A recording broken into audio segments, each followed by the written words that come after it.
Auguste va me rejoindre à présent, associé fondateur de Auguste Debussy. Alors c'est très simple, le code du travail, il fait aujourd'hui 4000 pages. Alors 4000 pages, il faut les lire, surtout quand on fait des études de droit. Je parle du code du travail, installez-vous. Vous êtes le fondateur du cabinet d'avocats Debussy. Quand on voit les incertitudes de toutes sortes, l'attentisme est-il de mise chez les dirigeants d'entreprise, Monsieur Gilles Auguste? L'attentisme n'est jamais de mise pour un dirigeant d'entreprise, jamais.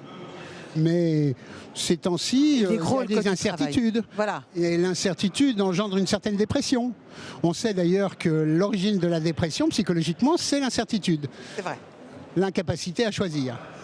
Car on n'est pas certain, et dans le monde économique, il faut avoir des certitudes. Et c'est là que nous les accompagnons. C'est là parce que c'est pas simple en ce moment. Qu'on leur donne des repères. Ça n'est pas simple. Nous n'avons pas tous les repères, mais nous en avons certains. Et puis, nous échangeons de l'information, nous nous rassurons, et nous permettons aux entreprises d'avancer. Vous vous appelez un choc de la simplification en France. Ça, c'est vrai que c'est assez intéressant qu'il soit à la hauteur de la réforme du Code civil. Quand on voit que le Code du travail, c'est 4000 pages, ça passe aussi dans ce choc de simplification. Le Code du travail doit être réduit. Bien entendu. Bien entendu. Au point où on en est, on peut parfaitement s'arrêter pendant 2-3 ans et réécrire tous nos codes. Ça ne changera rien.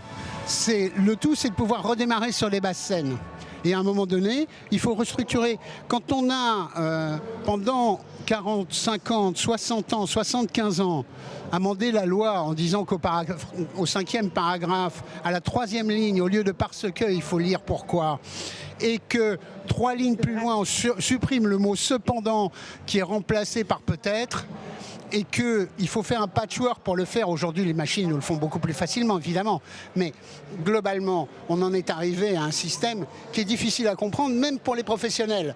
C'est dire, je ne m'en plains pas, car on nous demande des interprétations. Mais à un moment donné, il serait mieux que les affaires avancent et qu'on puisse faire des choses saines. Est-ce que vous pensez qu'on est passé de l'État-providence à l'entreprise de la providence? C'est ce que vous dites, et qu'est-ce que vous voulez dire par là? On a transféré à l'entreprise la responsabilité d'à peu près tout, y compris la vie personnelle, sentimentale, intime de leurs salariés. C'est stupéfiant. L'État, à force d'être impuissant, a décidé que l'entrepreneur était responsable de tout.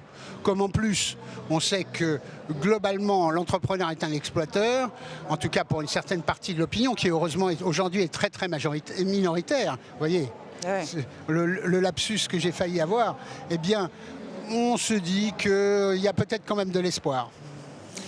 Ce que vous dites en fait, c'est que ça nuit à la compétitivité de l'entreprise, tout ça. Bien entendu, bien entendu.